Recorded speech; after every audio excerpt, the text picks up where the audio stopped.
111. Semarang, Jawa Tengah. Pesawat Dion Gimun mendarat di Semarang saat menjelang pagi. Mereka sudah dijemput Jakun dan sebuah mobil yang mengawal mereka. Mas, masih pagi ini, kita cari bubur ketan yuk mas. Tapi jauh banget ya, gerutu Vika.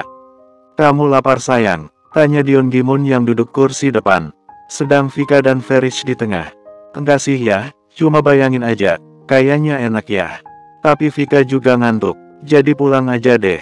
Jawab Vika sambil menyandarkan kepalanya di lengan Ferish. Kalau ingin, biar dibelikan sayang, kita pulang, kata Dion Gimun yang akan menyuruh pengawalnya. Enggak usah ya, besok aja kita ke sana. Enak dimakan di tempat ya daripada dibungkus, jawab Vika. Ya sudah kalau begitu. Mobil mereka pun melaju dengan cepat ke rumah baru Vika. Dalam 15 menit mereka pun sampai. Masuk ke rumah mereka disambut oleh para penjaga rumah yang memang menunggu mereka. Begitu masuk rumah Vika langsung masuk ke kamarnya, dia akan melanjutkan mimpinya. Ferish mendapat laporan dari penjaga rumah, bahwa kemarin ada petugas dari pengadilan dan dari kepolisian yang datang ke rumah. Ada apa Rish? Tanya Dion Gimun. Itu ya. Ferish baru ingat, Vika harus hadir di pengadilan untuk dakwaan atas Dera teman kerjanya. Ferish lupa, kemarin ada petugas yang kesini ya. Pasti mereka kesini untuk masalah itu. Nanti kalau sudah terang, Ferish hubungi jaksa yang menangani ya. Ya sudah, istirahatlah. Ayah juga mau ke kamar. Cynthia Kaling, jawab Dion Gimun dengan wajah berseri, dan menunjukkan layar ponselnya. Iya ya, sampai nanti pas sarapan. Ferish mau ke kantor juga nanti, jawab Ferish sambil melangkah ke kamarnya. Dalam kamar Vika sudah meringkuk dalam selimutnya, tanpa menyalakan pendingin ruangan. Suhu udara kota Semarang di saat fajar cukup dingin. Ferish masuk dalam selimut Vika. Tak lama kemudian hujan pun turun. Vika yang merasakan sebuah lengan dengan aroma wangi yang dikenalinya, Vika membalikkan badannya dan menelusup dalam pelukan suaminya. Dingin ya sayang, ucap Ferish mengeratkan pelukannya. Iya mas, dan di sini aku merasa hangat. Jawab Vika membawa kepalanya masuk di sela lengan Ferish. Menyembunyikan wajahnya di ketiak Ferish. 3 jam kemudian mereka terbangun karena mendengar keributan di luar kamar. Vika pun bangun, mendengar suara mamanya. Mau kemana sayang? Biarin aja deh mereka ribut. Mas itu suara mama Siska dan ayah mas, jawab Vika khawatir. Aku keluar dulu ya mas, kata Vika lalu beranjak dari tempat tidur. Sayang, pakai kerudungnya itu merah di leher kamu masih kelihatan, gumam Ferish sambil menarik selimutnya lagi. Vika membuka rambutnya, dan berdiri di depan kaca. Benar saja, jejak kecupan Ferish di lehernya masih nampak jelas. Kamu nih mas, lama-lama jadi vampir deh, kata Vika lalu mengambil sebuah kerudung dari lemari. Dia pun membuka pintu kamarnya dan melihat ayahnya sedang mengunci mamanya di tembok dekat dapur dengan lengannya yang besar. Ayah, seru Vika segera menghampiri kedua orang tuanya. Dion Gimun dan Siska menoleh bersamaan. Siska berusaha keluar dari kuncian Dion Gimun, tapi Dion Gimun malah tertawa kencang. Siska kamu masih saja merona jika dalam posisi seperti ini. Hahaha, ucap Dion Gimun di depan wajah Siska. Ayah apa-apaan sih, kata Vika menarik lengan Dion Gimun agar Siska bisa keluar dari cengkramannya. Siska merasa senang Vika membelanya. Lihat sayang, mama kamu masih malu-malu sama ayah, seru Dion Gimun. Vika pun melihat ke Siska, dia masih melihat rona merah di pipi Siska. Sementara Siska berusaha menutupi kegugupannya dengan membetulkan tatanan rambutnya. Siska, tinggalkan Harold dan kembali padaku, aku akan membawa kamu pergi, jauh dari jangkauan Harold, seru Dion Gimun sambil menuangkan air putih dalam gelas. Kamu memang gila Dion, jawab Siska. Sayang kamu juga senang kan, kalau kami bersatu lagi? Tanya Dion Gimun pada Vika. Ya senang ya, tapi Vika tidak mau memaksakannya. Ayah dan mama berhak menentukan jalan kalian sendiri. Enggak sayang, mama tidak bisa kembali dengan ayahmu, mama bisa dibunuh dedi kamu. Dedi kamu sangat pencemburu, jawab Siska. Ayah dengarkan, jangan gitu lagi ya, kata Vika memeluk Siska. Dion Gimun pun pergi dari hadapan mereka dan menuju kolam renang, wajahnya terlihat kecewa. Siska melihat wajah Dion Gimun tidak tega, tapi dia sudah bersuami sekarang. Tidak mungkin akan menerima Dion Gimun kembali. Sayang, maaf ya jadi ganggu istirahat kamu, ucap Siska lembut. Memang kenapa ma, kok ayah bisa nekat gitu? Mama tadi mau bangunin kamu, karena mama kangen banget sama kamu, tapi dilarang. Mama maksa masuk, lalu ayah kamu muncul, terjadi perdebatan. Dan akhirnya seperti yang kamu lihat. Mama, Vika lupa pesan tadi sama mereka kalau Mama mau datang. Mereka mungkin kasihan sama Vika, Ma, kami baru datang jam 3 tadi. Dan ayah kamu yang perintah mereka untuk tidak ada yang boleh ganggu kamu. Dasar, mau enak sendiri, keluh Siska. Sudah, Ma, Mama bawa apa itu? Harum banget aromanya, tanya Vika menuju meja dapur melihat rantang bersusun. Mama bawa sarapan buat kamu dan Ferish. Mandi dulu Gi, Mama siapin sarapannya, lalu kita sarapan bareng, ucap Siska semangat lagi. Iya Ma, bentar ya, Vika enggak lama kok mandinya. Vika pun menuju kamarnya, ternyata kamar mandi masih dipakai Ferish. Vika pun mengambil peralatan mandinya dan pakaian ganti, dia mandi di kamar mandi kamar lain. Ferish dan Vika selesai bersamaan, Ferish sudah rapi dengan kemeja putih, dan celana bahan hitam saat Vika masuk lagi ke kamarnya. Mas mau masuk kerja? Tanya Vika sambil membantu Ferish dengan dasinya. Iya sayang, hari ini kepala mau bertemu, kemarin aku belum bertemu beliau. Jawab Ferish lembut, dia selalu menikmati saat Vika memasangkan dasi untuknya. Sudah, sarapan yuk, Mama Siska datang bawain sarapan Mas. Sekarang nunggu kita. Ferish mencium Vika sebentar yuk, aku juga dah lapar sayang. Mereka berdua keluar dari kamar menuju meja makan. Siska sudah duduk, dan menikmati tehnya dengan pandangan ke kolam renang. Sampai tidak menyadari Vika dan Ferish mendekatinya. Pagi Ma, maaf tidak menyambut Mama, seru Ferish mendekat ke Siska. Seperti yang Ferish duga mertuanya itu pasti akan terkejut. Iya Rish, pagi, jawab Siska gelagapan dan wajah yang merah merona. Malu ketahuan memandangi Dion Gimun. Ayok sarapan. Ferish dan Vika pun duduk di depan Siska. Kursi di tengah dibiarkan kosong untuk Dion Gimun. Pak Bari, tolong panggil ayah Pak, kami menunggu untuk sarapan, kata Vika pada pengawalnya yang terlihat melintas di ruang tengah. Vika membuatkan kopi untuk Ferish dan ayahnya. Tak lama Dion Gimun muncul dengan celana pendek dan handuk kimononya. Tatapan Siska bertemu dengan mata Dion Gimun saat Dion Gimun mendekati mereka. Ferish dan Vika mengamati gerak-gerik pasangan mantan suami istri ini. Siska terlihat memuja penampilan Dion Gimun yang segar, dan Dion Gimun masih dengan muka datarnya. Kopinya ya, kata Vika sambil menyerahkan secangkir kopi hitam buatannya untuk Dion Gimun yang membuyarkan tatapan Siska. Dion Gimun menerimanya dan mengecup kepala Vika tanda terima kasih. Vika pun kembali duduk di sebelah kanan Dion Gimun di samping Ferish. Yah, ayah ada acara enggak hari ini? Tanya Ferish setelah Dion Gimun menyesap kopinya. Ada apa memangnya? Tanya Dion Gimun heran sambil menerima piring dari Vika.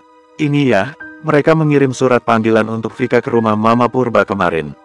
Mama baru baca pagi ini. Ayah bisa menemani Vika sebentar, nanti Ferish nyusul. Bisa, biar ayah yang temani. Kamu kerja saja, hari pertama kan, jangan izin terus, jawab Dion Gimun.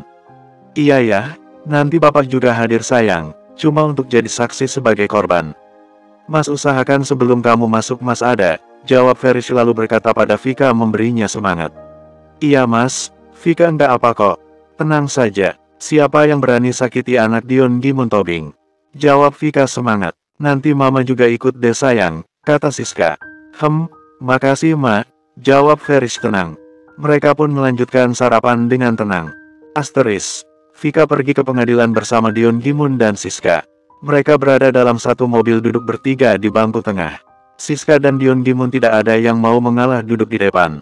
Pak Zakaria dijemput oleh utusan Vika. Mereka berjanji bertemu di pengadilan negeri kota Surakarta. Vika seneng deh Mama sama ayah kompak begini. Enggak ribut, kata Vika memecah keheningan di dalam mobil. Vika duduk di tengah diapit orang tua kandungnya. Momen langka itu Vika abadikan dengan ponselnya.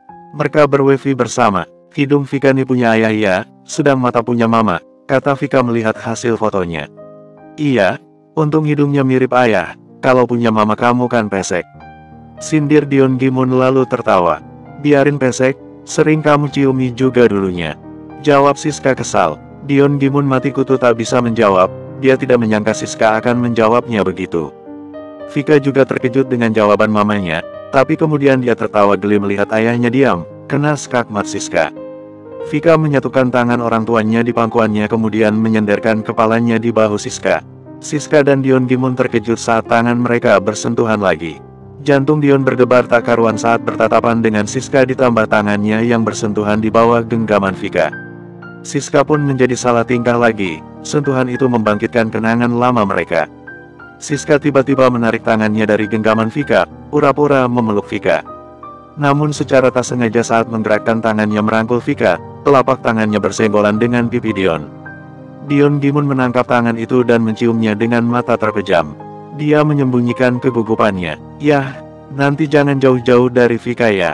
Mas Ferish kan nggak ada, kata Vika dalam pelukan Siska. Dia mulai merasa nyaman dalam kehangatan kasih orang yang melahirkannya.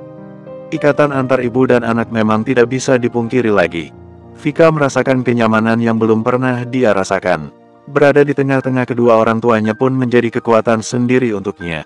Iya sayang, enggak usah takut. Pengacara kamu juga sudah disiapkan Ferish. Nanti kamu akan bertemu dengannya di ruang tunggu. Dia akan memberitahu apa yang harus kamu lakukan nanti. Ayah bangga sama suami kamu. Ayah beruntung punya kamu dan Ferish sebagai anak ayah, kata Dion Gimun membelai lengan Vika. Siska terima kasih sudah melahirkan bidadari untukku, kata Dion Gimun lembut. 112. Kantor Pengadilan Negeri, sudah terlihat ramai pagi ini. Hari ini jadwal sidang kasus penculikan Vika oleh teman kerjanya Dera. Hari ini jadwal mendengarkan kesaksian Vika sebagai korban. Sidang dijadwalkan akan mulai pukul 10 waktu Indonesia Barat. Sebelum Vika, ada saksi lain yang akan masuk, yaitu salah satu orang yang menjadi eksekutor penculikan Vika. Dia sudah dihukum, dan sekarang kesaksiannya untuk memberatkan Dera sebagai otak kejahatan itu. Mobil yang membawa Vika dan orang tuanya memasuki parkiran gedung pengadilan. Vika nampak sedikit cemas, tangannya dingin meremas tangan Dion Gimun yang menggandengnya. Pengawal Dion Gimun sudah siap membukakan pintu mobil. Banyak wartawan yang hadir di gedung itu. Mereka mendapat kabar Vika yang dalam waktu 2 bulan mengalami 2 kali penculikan, sekarang dikabarkan merupakan anak dari pengusaha dari Amerika. Hal itu menjadi berita besar dan wartawan berebut untuk mendapatkan berita tentang Vika. Saat pintu mobil dibuka, Siska keluar lebih dulu kemudian Dion Gimun keluar dari pintu satunya. Saat melihat Dion Gimun, para wartawan baru menyadari bahwa mobil yang baru masuk ada mobil Dion Gimun. Mereka pun segera mendekati mobil Dion Gimun, berebut untuk mewawancarai Dion Gimun. Tapi para pengawal Dion Gimun memblokade mereka. Vika yang masih dalam mobil melihat banyak wartawan mengerubungi mobil. Vika menjadi gugup. Dion Gimun yang menyadari Vika belum juga keluar, dia membuka pintu mobil dan mengulurkan tangannya pada Vika. Ayo sayang, ada ayah sama mama yang akan jaga kamu. Enggak usah takut ya, ayo, kata Dion Gimun lembut. Vika memegang tangan Dion Gimun, dia pun keluar dari mobil menunduk. Dion Gimun pun segera memeluknya dan langsung membawanya masuk dalam gedung dengan langkah cepat. Pak Zakaria yang sudah tiba lebih dulu, mendengar keributan di luar ruangannya, beliau pun keluar. Dilihatnya Vika yang sedang dipeluk Dion Gimun diikuti wartawan. Nak, panggil Pak Zakaria lembut. Vika mendengar suara lembut yang selalu menenangkannya, langsung mendongak dan mencari suara itu. Begitu melihat Pak Zakaria dengan baju koko putih dan peci haji berdiri di dekat pintu, Vika segera menghambur memeluk Pak Zakaria. Dion Gimun segera mengajak Vika dan Pak Zakaria masuk ke ruang tunggu. Di dalam ruangan ternyata pengacara yang diutus Ferish sudah hadir. Vika dan Pak Zakaria duduk berdampingan mendengarkan penjelasan pengacaranya. Dengan semangat dan dukungan orang-orang yang menyayanginya, Vika menjadi kuat. Ingat sayang, kamu bukan lagi Afika yang dulu. Afika yang sekarang adalah anak yang lebih kuat, lebih tangguh dari yang dulu. Anak bapak yang paling berani. Jangan merasa kecil lagi ya sayang. Lihat kamu punya ayah dan mama yang hebat sekarang. Dunia sudah mengakui mereka hebat. Kamu sebagai anak mereka juga tunjukkan kamu juga setangguh mereka, kata Pak Zakaria memberi semangat untuk Vika yang masih menggenggam tangannya erat. Iya Pak, Vika harus lebih kuat lagi dari yang dulu, jawab Vika menghapus air matanya yang akan menetes. Tibalah giliran untuk Vika masuk ruang sidang. Dengan langkah penuh percaya diri Vika masuk ruang sidang, dia masuk diantar seorang petugas pengadilan kemudian diambil sumpahnya dengan Al-Quran. Vika disuruh duduk di tengah ruangan menghadap ke hakim. Di meja pesakitan Dera duduk didampingi pengacaranya. Tatapan Dera begitu tajam penuh kebencian pada Vika. Vika masih santai menanggapi pertanyaan-pertanyaan jaksa.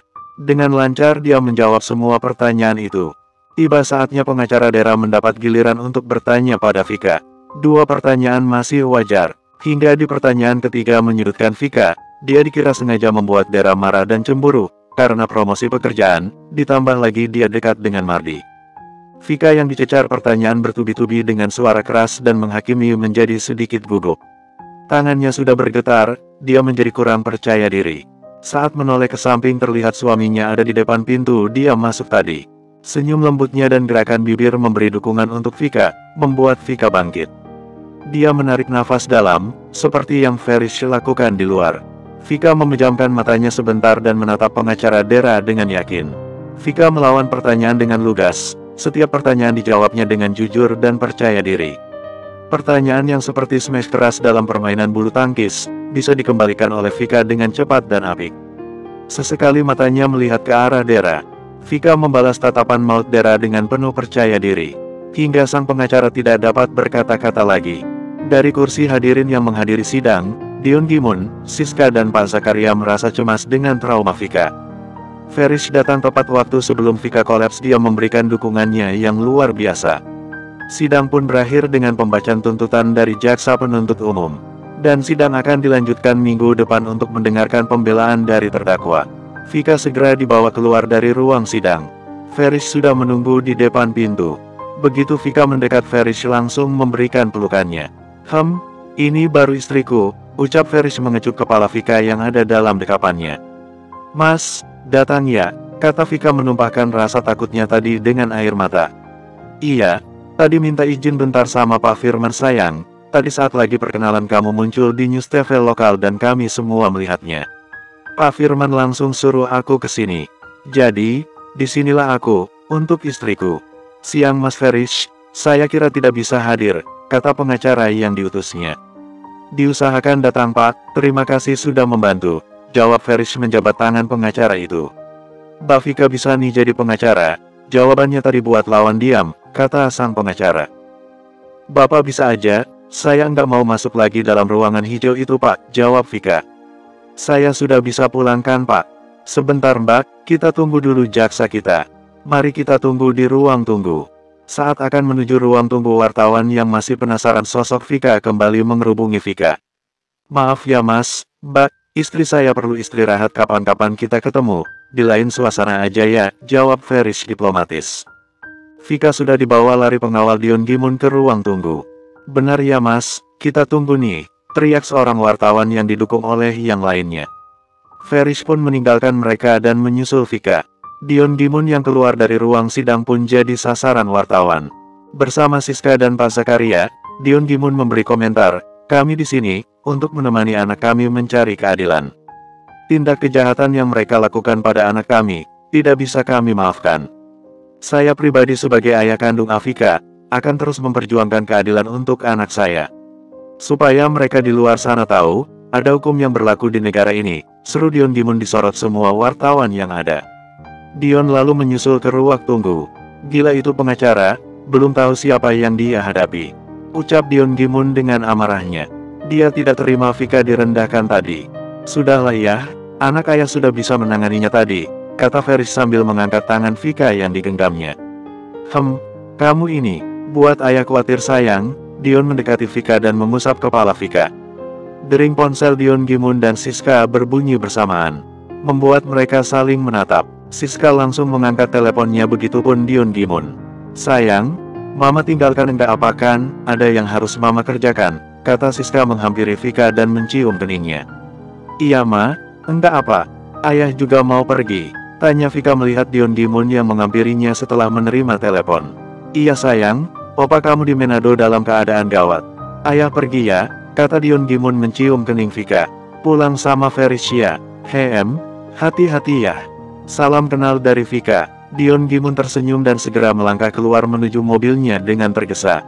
Siska kamu dijemput, tanya Dion Gimun melihat Siska yang juga keluar. Iya, sopirku sudah menunggu di tempat parkir, jawab Siska. Ada jeda sebelum dia berkata lagi. Dion, hati-hati ya, jangan tinggalkan kami lagi, kata Siska pada Dion Gimun. Dia teringat dulu Dion Gimun pamit ke Manado tapi lalu menghilang. Dion Gimun menghentikan langkahnya, menatap Siska di belakangnya. Enggak akan pernah terjadi lagi Siska, jawab Dion Gimun dengan senyum dan menuju mobilnya. Asteris. Setelah selesai sidang Vika memilih pulang dengan Pak Zakaria, karena Farish harus kembali bekerja. Seorang pengawal mengiringinya dalam mobil. "Pak, kita makan dulu yuk, Vika ingin makan sate kambing," kata Vika pada Pak Zakaria. "Boleh, tempat biasa aja ya," jawab Pak Zakaria. Vika mengangguk lalu menyuruh sopirnya menuju ke warung sate kambing, langganan keluarga Pak Zakaria. Dalam 15 menit mereka sudah sampai di warung sate kambing. Vika dan Pak Zakaria segera keluar. Melihat sopir dan pengawalnya tidak turun, Vika kembali lagi ke mobil. "Kalian turun juga dong, aku sanggup traktir kalian. Ayo cepat," seru Vika di depan kaca mobil. Sopir dan pengawalnya pun turun, mengikuti Vika. "Aku kan sudah bilang, apa yang aku makan kalian makan juga."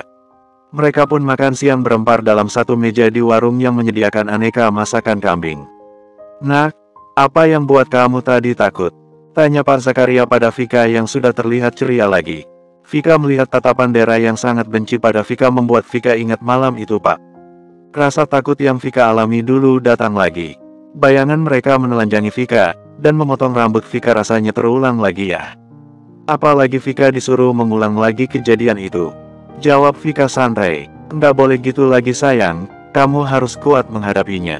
Kejadian itu tidak bisa dihilangkan. Kamu juga tidak harus melupakannya, karena itu sudah menjadi jalan hidup kamu. Belajar untuk menerimanya," kata Pak Zakaria bijak. "Iya Pak, doakan Vika bisa menghadapinya ya," pinta Vika dengan penuh harap. "Bapak dan Ibu selalu mendoakan kamu nak." Pak Zakaria selalu punya cara untuk menenangkan Vika. 24 tahun bukan waktu yang sebentar untuk mengerti isi hati anaknya. "Menurut Bapak, apa Dera harus dihukum seberat itu Pak?" tanya Vika saat dia mendengar tuntutan jaksa atas Dera dengan hukuman seumur hidup. Kalau dia minta maaf kamu memaafkannya?" tanya Pak Zakaria balik. "Mau Pak, Vika sudah memaafkannya. Ingin sekali Vika mengunjunginya di penjara, tapi dilarang Mas Ferish," keluh Vika. "Baguslah kalau begitu. Menurut Bapak, memang tuntutan terlalu kejam, tapi agar jera juga. Bapak lihat tadi memang dia tidak menyesali tindakannya. Jadi biarlah hukum yang memutuskan nak." Vika mengangguk lalu melanjutkan makannya. 113. Vika ikut pulang ke rumah Pak Zakaria, selepas menghadiri sidang. Dengan mobil buatan Jepang yang cukup mewah mereka masuk ke area perkampungan rumah Pak Zakaria. "Kalau kalian mau pulang tidak apa, nanti saya pulang sama Ferish," kata Vika saat akan keluar dari mobil. "Enggak Mbak, tugas kami kan menjaga dan mengantar Mbak Vika. Jadi kami tetap di sini. Kalau begitu parkirkan mobilnya di gang depan rumah saja, ini masuk ke kiri ya," kata Vika lalu menutup pintu mobil. "Aku pikir siapa yang datang Tik, ternyata kamu," sapa Mas Tony yang baru datang dari rumahnya. "Sendirian?" "Hai Mas, apa kabar?" sapa Vika ramah. "Sama Bapak Mas, sekalian nganter Bapak pulang." "Vika masuk dulu ya Mas." Vika melangkah menuju ke dalam rumah. Bu Aminah yang sedang mengobrol di rumah tetangga langsung pulang begitu melihat Vika datang. Mau pulang kok enggak kasih kabar nak, sama siapa?" seru Bu Aminah menghampiri Vika yang berjalan menuju rumah. "Harus kasih kabar ya Bu, kalau Vika mau pulang, mau disambut gitu ya?" tanya Vika melucu. "Sekalian antar Bapak Bu, kesini sama Koko dan Mono Bu," jawab Vika tertawa. Dia merangkul Bu Aminah dan berjalan bersama menuju rumah. Di depan rumah Koko dan Mono sudah duduk di teras. Mas, jangan sungkan ya, anggap rumah sendiri ya," kata Bu Aminah pada sopir dan pengawal Vika. "Mau ngopi apa ngeteh Mas?" "Tidak perlu repot Bu, kami akan mengambil sendiri nanti," jawab Koko. "Mereka ngopi Bu, enggak usah percaya kalau mereka mau buat sendiri, yang ada mereka puasa di sini sampai nanti," ledek Vika pada mereka. Koko dan Mono tertawa malu, kena sindir Vika. "Enggak Mbak, kami masih ada minum di mobil." "Kami selalu siap, ransum dalam mobil," jawab Mono yang menjadi sopir Vika. "Yo wes, kalau malu bisa buat di sini, di bengkel Ibu siapakan juga dapur kecil. Semua juga lengkap di sana." Iya bener tuh, kalau bosan di sini kalian bisa ke depan ke bengkel. Bantu Bapak juga enggak apa, kita pulang sore aja ya. Nunggu Mas Ferish pulang." "Iya Mbak, kalau begitu kami ke depan ya Mbak. Kalau butuh kami, telepon aja Mbak," kata Mono lalu beranjak dari duduknya dan mengajak Komo ke bengkel Bapak. "Ibu jadi tenang sekarang nak, kamu kemana-kemana diantar dan ada yang menemani. Jadi kamu aman, apalagi sekarang kamu udah jadi orang kaya." "Ibu nih apaan? Vika masih gini aja Bu, itu milik Ayah Dion dan Mas Ferish." Vika hanya ikut menikmati. Sebenarnya Vika juga nggak nyaman bu kalau harus ikuti kayak gini. Tapi demi keamanan dan permintaan ayah sama Maverick mau gimana lagi? Jawab Vika sambil duduk di kursi teras dengan memangku toples berisi kacang. Orang tua kamu kan orang sukses sayang. Bisa jadi banyak yang iri, wajar mereka khawatir. Sudah jadi bagian dari hidup kamu sayang. Ibu dan bapak tidak pernah menyangka akan mengasuh dan membesarkan keturunan orang besar seperti ayah kamu itu. Ibu, jangan ngomong gitu. Semua orang sama bu. Vika senang jadi anak bapak sama ibu, jawab Vika sambil memeluk Bu Aminah. Kamu ini kenapa jadi manja banget gini? Kata Bu Aminah melihat Vika jadi senang bergelayut manja. Dulu belum ada yang manjain bu, hehehe, jawab Vika nyengir. Ibu, umroh ya sama bapak, kata Vika. Dia ingat melihat Pak Zakaria tadi pagi, dengan baju koko putih. Wajah beliau nampak bersinar. Umroh? Tanya Bu Aminah terkejut. Iya bu, umroh. Kalau haji kan tinggal tunggu jadwal. Jadi umroh dulu ya. Vika juga ingin tapi nunggu Mas Ferish ada waktu dulu. Bapak sama ibu berangkat duluan. Vika yang bayarin bu. Pakai uang Vika sendiri, simpanan Vika dari dulu masih ada. Lagian pakai travel Mas Ferish bu, jadi enggak akan ditelantarkan. Enggak usah nak, ibu sama bapak nunggu haji aja. Uang kamu disimpan, untuk kebutuhan kamu. Soal Vika, ibu enggak perlu khawatir. Vika sudah ada yang nanggung sekarang. Terus Vika juga mau kerja lagi, bantu di kantor ayah. Vika akan digaji ayah nanti bu. Kamu kerja sama ayah sendiri minta digaji.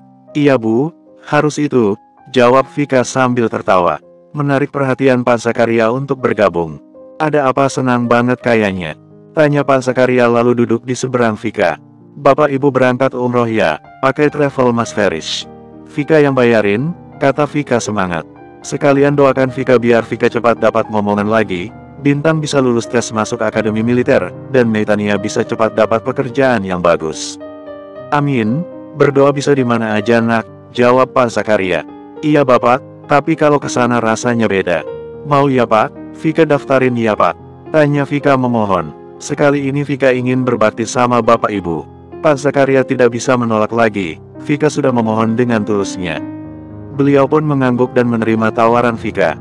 Vika merasa sangat senang sekali. Kapan lagi bisa membuat orang tua bahagia, selama kita mampu dan ada kesempatan, tidak perlu ditunda. Maaf pak, di depan ada beberapa orang pria yang mencari Mbak Vika. Mereka sedang ribut di depan dengan Komo dan Mono, kata Tony dengan nafas yang terengah-engah karena berlari dari bengkel. Mereka mau apa mas? Tanya Vika sambil beranjak dari duduknya. Enggak tahu tik, mereka cuma bilang mau ketemu kamu, tapi nada bicaranya ketus, jadi membuat Komo naik darah. Vika bergegas ke bengkel Pak Zakaria. Siapa lagi yang mau cari ribu? Gumam sambil berjalan. Pak Zakaria, Tony dan Bu Aminah juga ikut ke depan. Sampai di bengkel Vika melihat Komo adu mulut. Dia pasang badan untuk Vika sesuai dengan badannya yang berotot. Vika tidak mengenal orang-orang itu. Ada apa ini? Teriak Vika berdiri di belakang Komo. Di situ saja, jangan maju lagi, seru Komo, dengan tangannya merentang menghalangi Vika maju. Jadi kamu yang namanya Vika? Tanya seorang pria yang bertato. Iya kenapa? Ada perlu apa kalian dengan saya? Tanya Vika berani. Kami kesini mau menagih hutang suami kamu, dia sudah menghilang 1 bulan ini. Kok Aliam meminta saya menagihnya sama kamu? Kata pria itu dengan suara berat dan keras. Suami saya punya hutang? Tidak mungkin, usaha suami saya sedang bagus, dan dia tidak menghilang, jawab Vika santai. Iya suami kamu hutang 500 juta pada Ko Aliam, dan sekarang bunganya sudah mencapai 200 juta karena dia belum mencicilnya. Bu Aminah sudah merasa takut. Dia berdiri di depan pintu. Para tetangga yang mendengar keributan pun datang. Mas, tidak perlu emosi, mari kita bicarakan baik-baik, kata Pak Zakaria. Tidak bisa, saya harus dapat uangnya hari ini juga. Maaf, suami saya tidak mungkin berhutang uang kalau hanya 500 juta. Mungkin Anda salah orang pak, kata Vika yang mulai tidak percaya pada orang-orang itu. Mana buktinya pak, kalau suami saya punya hutang? Tanya Vika baik-baik. Ini catatannya, kata pria itu memberikan selembar kertas fotokopian dari catatan aslinya. Komo menerima kertas itu dan memberikannya pada Vika. Vika tertawa kencang melihat catatan itu. Di situ tertulis, tanggal dan besaran pinjaman dengan tanda tangan nama Hendra Putra. Vika tahu pasti itu tanda tangan Hendra. Pak, rumah orang ini bukan di sini, dan dia bukan suami saya. Suami saya bernama Ferish bukan Hendra, jadi Anda salah alamat. Ini buktinya kalau saya bukan istri Hendra. Vika menunjukkan foto nikahnya. Kalau Anda mencari Hendra, dia ada di tahanan Poltabes Surabaya. Dia pernah kesini membawa barang-barang mewah, saya melihatnya sendiri, kata pria penagih itu. Oh, itu, dia memang pernah kesini membawa banyak barang, tapi saya tolak karena amak saya Vika sudah menikah. Dan barang-barang bawaannya dibawa pulang orang tuanya lagi, jawab Pak Zakaria. Nah, sudah jelaskan kalian salah alamat. Tidak mungkin bos saya berhutang 500 juta. Kalau 500 miliar saya percaya. Karena perusahaannya sudah besar, pegawainya juga banyak. Iya, 500 juta hanya untuk uang jajan sehari aja. Udah sana cari Hendra di tahanan, ledek Mono. Orang-orang berwajah seram itu pun saling pandang. Salah satunya kemudian menelepon bosnya. Sedang yang lainnya terlihat malu. Kalian kalau mau nagih itu cari informasi selengkap-lengkapnya. Jangan asal teriak-teriak di rumah orang, kata Komo pada orang-orang itu. Komo, mereka yang berulah. Ngajak ribut, tanya Jakun yang baru datang. Lah, kenapa kalian kesini? Tanya Vika heran. Jakun datang dengan teman-temannya satu mobil yang berisi 8 orang. Saya tadi panik mbak, kalau mereka macam-macam. Jadi saya kabari Mas Jakun, jawab Mono. Melihat rombongan Jakun datang, orang-orang penagih menjadi ciut nyalinya. Jakun mendekati mereka dan mengancam mereka untuk tidak mengganggu keluarga bosnya. Sudah Mas Jakun, hanya salah paham. Mereka salah orang, kata Vika. Jakun pun menurut dan sebelum pergi dia memperingatkan orang yang terlihat sebagai pimpinan penagih itu. Ingat ya, Mbak Afika adalah bos kami, dan begitu pun keluarganya. Beritahu teman-teman kalian dan semua preman di kota ini, jangan cari masalah dengan Dion Gimun Tobing, kalau masih mau hidup tenang, kata Jakun dengan gigi gemeratak. Sebelum dia memalingkan wajah satu bogem mentah melayang dari tangan Jakun ke wajah pimpinan penagih itu. Vika berteriak saat bogem itu melayang. Orang-orang itu pun tidak melawan, mereka pun pergi meninggalkan bengkel Pak Zakaria. Kenapa masih harus dipukul juga? Keluh Vika. Biar mereka jerah mbak, kita harus menggertak duluan mbak. Mereka harus tahu siapa lawan mereka sebelum mereka bertindak, jawab Komo. Kalau bos yang datang bisa panjang lagi mbak, enggak cuma bogem aja, bisa aja pistol masuk mulut mereka mbak. Duh, Komo, kehidupan macam apa yang kalian jalani? Kata Vika sambil masuk ke rumah. Komo dan Mono tertawa lebar, para tetangga yang tadi menonton mulai bubar. Hanya tinggal beberapa orang yang tinggal, mereka mencari tahu cerita yang sebenarnya. Bersambung.